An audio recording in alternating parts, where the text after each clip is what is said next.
Love Serye TV. Looking for my baby's dad. Tunghayan na po natin ang ika-13 bahagi. Tita Nanay, I'm too old for that bimpo, please. Tatay, please. Please tell her. Napatingin si Lina kay Tirso. Handa siyang suplahin na lalaki kung kakampihan nito si Carlito na ayaw magpalagay ng bimpo sa likod. Mahina ang pulmon ng bata. Bagaman sumusumpong lang ang hingal kapag natutuyuan ng pawis. At kapag kasama ni Carlito ang mga bagong kaibigan sa eskwela, talagang parati itong pawisan. What she says goes, buddy, ani Tirso. Napatingin si Lina kay Carlito. Nakataas ang isang kilay. Ano? Akala mo may kakampi ka? Nilagyan niya ng baby powder ang likod ng bata. Anak, alam kong nahihiya ka at ikaw lang ang kaibigan mo ang may bimpo sa likod. Pero alam nating hinihingal ka madalas. But the doctor says I'm okay. Katwira ni Carlito. Napasimangot si Lina. Ano bang alam ng doktor? Naging ina ba siya? Ang sabi ng lola mo, ganito rin ako nung bata. At gumaling ako ng maalagaan sa bimpo sa likod. Hayaan mo na. This is for you. If you don't want to spend your high school days with a towel on your back, you have to do it now para gumaling ka agad. Huwag ka nang magreklamo. Tay, muling hirit ng bata sa ama. I said what she says goes. Pagdidiin ni Tirso. Wala na magawa si Carlito kundi ang humiwi. Ayaw sana ni Lina na payagan ng bata sa weekend sleepover na yon, ngunit naging kakampi ni Carlito ang ama sa desisyon. Eksakto na nakahanda na si Carlito, kasama mga gamit nito nang dumating ang sundo ng bata.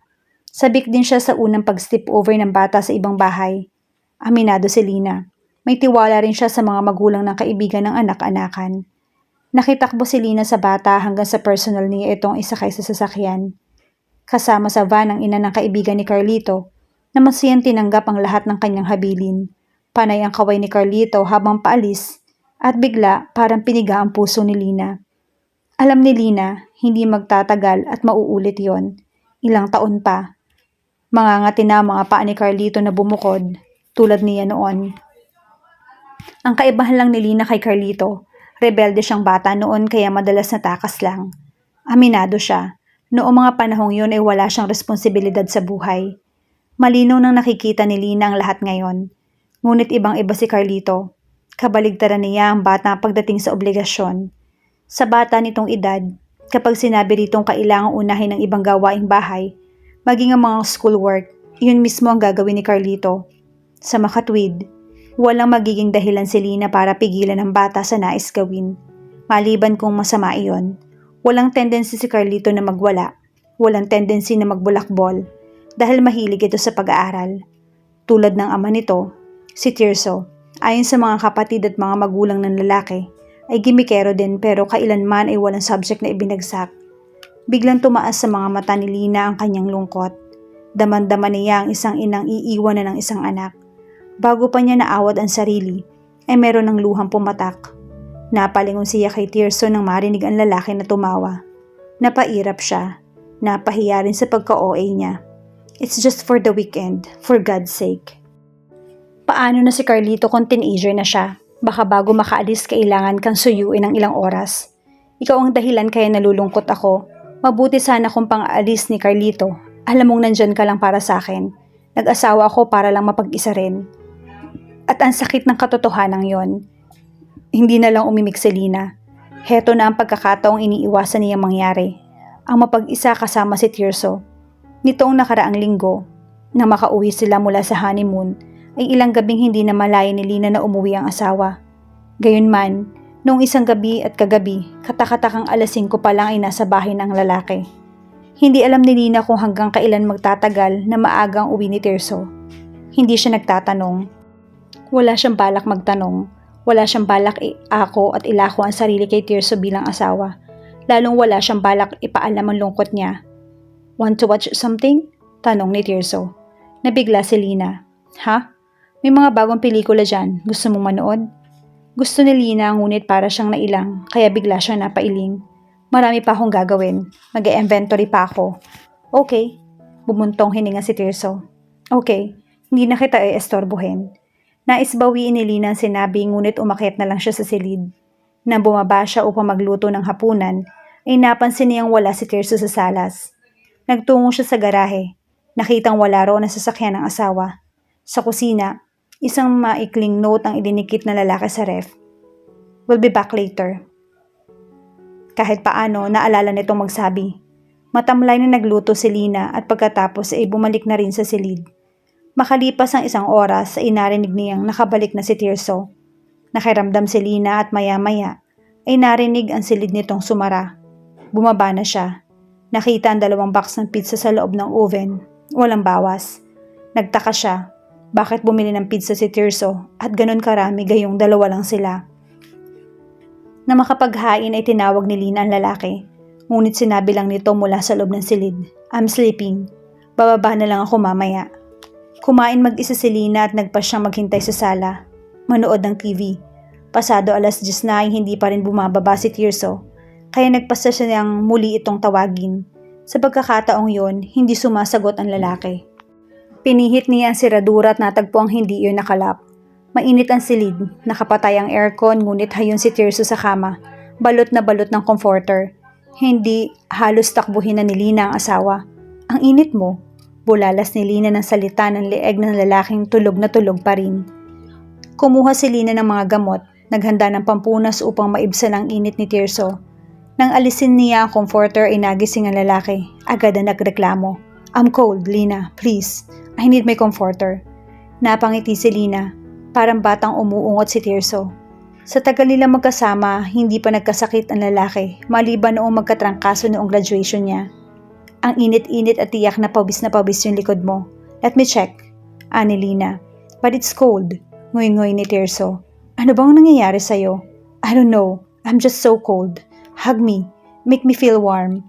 Natawa si Lina. "Magtigil. Kailangan kitang punasan. Kailangan lumabas yung lagnat mo. Saglit lang to. Papalitan din kita ng damit. Then you can touch me and it will be unfamiliar and unfair because I'm too weak to defend my honor." Mayroong munting ngiti sa mga labi ni Tirso. May banayad na ningning ng kapilyuhan sa mga mata. "Oo, tama ka," ani Lina. "Sasamantalahin ko ang kahinaan mo na alam kong gustong gusto mo, kaya bitiwan mo na to." Hinigit niya ang comforter sa pagkakataong iyon. Pinakawala ni Tirso. Kung ano ang suot nito kanina ay siya rin ang suot ngayon. Pantalong maong, kamiseta, at ni hindi nagawang hubarin yung medyas. Marahil sadyang masama ang pakiramdam nito. "Kumain ka na ba?" "Busog pa ako. Kanina ka pa hindi kumakain. Mabuti na lang may sabaw ang niluto ko. Sinigang na miso. Meron ding adobong manok. Pagkapunas ko sa'yo, ikukuha kita bago ka uminom ng gamot. It's your call, Mrs. Nurse." Nagsimula na nga si Lina na punasan si Tirso. Hinubad ang damit nito at tanging briefs ang itinira. Minamadali niya ang ginagawa kahit gusto niyang titigan ang katawang yon. Hindi ito ang panahon, lalo na at nanginginig sa lamig si Tirso. Cooperative naman ang lalaki at pumayag isuot ang pajama set. "I miss my pajamas." Tila wala sa sariling sambit ni Tirso. "At bakit?" tanong ni Lina. "I sleep in the nude." Biglang umisi si Tirso. "You didn't know what did." Hindi nito na ituloy. Dahil lumarawan sa isip ni Lina ang gabing pinagsaluhan nila, ay biglang nag-init ang kanyang buong mukha. Umingo siya. Tinakpan ng bagong comforter ang katawan ni Tirso, saka tumayo.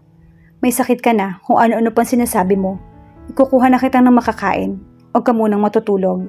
Will the nurse serve me naked then?" "Sira ka talaga. Akala ko ba may drama kang no touch?" "My eyes can feast on you though. No touching of course." May lagnat nga ang hudyo. Umingo si Lina bagamat nakakapa ang kasiyahan sa puso. Gusto niya ang ganitong magaan. Ang palitan nilang dalawa. Sana kahit gumaling na si Tirso ay magpatuloy iyon. Mabilis nang kumuha ng pagkain si Lina at bumalik sa silid. Umungol si Tirso pagpasok niya. "I want naked," ungot ni Tirso. Ang lakas ng tawa ni Lina. Napapailing. Bumangon si Tirso. Sumandal sa headboard. Nagsimula na siyang subuan ng lalaki. Natuklasan niyang gusto pa rin siyang asikasuhin ng asawa. Kakatuwa dahil hindi niya kailangang naiilarawang diwa na pinagsisilbihan si Ivan. Sa katunayan, si Ivan ang parating nag-aasikaso sa kanya. Kay Ivan, isang kondesa si Lina, ngunit isang kondesang malungkot. There was joy in taking care of someone you love. It was nice to be taken care of every once in a while, but she thought she's like this more. "Bakit merong pizza sa oven?" tanong ni Lina. Nagkibit balikat si Tirso. Naisip ko kung ano ba naman akong klaseng Magiyang manood ng pelikula, wala man lamang pagkain. Natigilan si Lina. Ilang sandali bago nakatugon muli. Peace offering? Nagseryoso si Tirso. You're my wife now, Lina, and I don't want to continue on the way we had. Napalunok si Lina. Talaga? Yes, I hope this time we can start again. I'm sorry for everything but it's time that we moved on. Don't you think so? Ani Tirso. Agad na tumango si Lina. Akala niya hindi na darating ang sandaling to. Sinasabi na nga ba niyang kaunting oras lang ang kailangan ni Tirso. Kapag lumuwag na ang lahat, kapag wala ng pressure, makakaya nilang buuin ang kanilang samahan. Biglang naluluha na naman siya ngunit pinipigil niya yon. Sa halip ay nagbiro. So, paano na ngayon meron tayong contest? Tumawa si Tirso. Fine, you win. You can touch me now. Sabay silang nagkatawanan. Parang nag-aawitan ng mga anghel sa langit. At naisip ni Lina na iyon lang pala ang kailangan nila. Kaunting panahon. Nadarama niya. Magiging maayos na ang lahat. Handa si Tirso na bumuo ng samahan na siyang inaasahan niya. Sapat na iyon. Higit pa sa sapat. Pinainom ni Lina ng gamot si Tirso at nagligpit. Nang matapos ay nakita niya nakatingin pa rin ang lalaki sa kanya. Pinagtaasan niya ito ng kilay. Bakit hindi ka pa magpahinga? Bukas, mas magaan ang pakiramdam mo. And you? Dito lang ako. The wife's place is here. Umurong si Tirso sa kama. Nagbigay ng espasyo para kay Lina. With her husband. Hindi naman siguro nakakahawa itong sakit ko. Please share the bed with me. Saglit na nag-alangan si Lina. Ngunit sa huli ay napangiti. Tumabi siya kay Tirso at nagpahiga niya. Ay agad siya nitong niyakap. Oh, what joy. Sweet joy. She hoped to stay in his arms forever. Forever and ever. Ang pizza ay bagong init. Wala nang lagnat si Tirso. Ngunit nag-enjoy ito sa comforter. Kaya bit-bit hanggang sa salas. Nasa coffee table ang pizza. Nasa sofa ang mag-asawa. Balot ng comforter ni Tirso habang nanunood ng pelikula. Wala ang atensyon ni Lina sa pinapanood, kundi na sa init na nakayakap sa kanya. Mukha silang mga batang takot sa pinapanood na horror, kaya nakabalot sa kumot. Gayunman, ang pinapanood nila ay cartoons. Pulos cartoons pala ang bigay na Disney tela. Walang dudang kay Carlito. Nang matapos ang tanghalian kanina, nagbabad na sila sa tapat ng telebisyon. At painit ang sitwasyon. Nadarama iyon ni Lina. Batid niya wala rin ang atensyon ni Tirso sa palabas. Dahil kung hindi ay hindi ito magiging abala sa pagkagat-kagat sa kanyang tenga. Napakasensual ang ginagawa ng lalaki at kanina pa nagtatayuan ng balahibo niyang ikinukubli ng comforter. Tirso, ano ka ba? Kunwari reklamo ni Lina. Ngunit maging sa tenga niya ay nagtunog iyon bilang isang malanding ungol. She felt his tongue brush her ear. You taste so good, wife. Akala ko hindi kita maaakit. You're not even trying and I'm not as hell. Tirso. Well, it's pretty obvious. I lied, wife. And you did too, didn't you? Again, his hot tongue touched her skin, this time the side of her neck. Ang kiliting kanina pa nakabalot sa katawan ni Lina ay tumulay patungo sa kanyang gulugod at doon naglambitin. His hand went to her breast. She gave him access. Wala na ring naririnig na pagtutol si Tirso mula kay Lina. She wanted this too, even dream of it. And then he took her hand and gently let her know how hard he was. You do this to me, wife. This was the stuff hot dreams were made of. Naipikit na lamang ni Lina ang mga mata. Hinayaan ng asawa na tikman siya. Soon, they were both eager for more. Nalimot nila ang paglabas sa telebisyon. Nalunod sa kanilang mga damdamin. Soon, they were making love as if there was no tomorrow. After an incredible climax, they stayed entwined, as if scared to break the physical connection until he started kissing her again. Tirso, bulalas ni Lina. I'm sorry, are you complaining? Nakangising tanong ng lalaki. His tongue brushed up against the taut peak of her breast. Well, are you? Inulit nito ang ginawa. Of course not. Ang lakas ng tawa ni Tirso. Saka siniil ng halik ang mga labi ni Lina. Once again, they made love. This time it was a love-making marathon. Parang sinusubok at hinahamon nila ang hangganan ng pagtitimpi ng isa't isa. This was torture, a sweet, delightful one. Mula sa sala ay nakarating sila sa kusina. Nagkaroon ng juice break habang magkalingkis pa rin at humantong sa banyo ng silid. They soaped each other in that bathtub and continued on the bedroom, kissing, feeling, rubbing and grinding against each other. Finally, Their bodies joined, it was perfection. Mayroong nginig ang mga tuhod ni Lina pagkatapos niyon. Tila wala ng lakas ang kanyang mga biyas. Gusto ko ng balot. Biglang sambit ni Lina. Humalakhak si Tirso. Tomorrow. It's late. Loko ka, Tirso. Akala ko ba kagagaling mo lang sa sakit? Well, try having a beautiful wife. See if you can recover as quickly as I have. Panay ang bulong ni Tirso ng sweet nothing sa tenga ni Lina.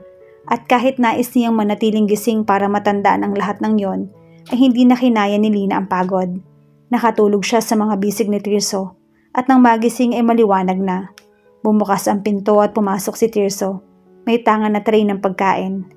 Good morning, wife. Good morning. Parang hinahaplos ang puso ni Lina.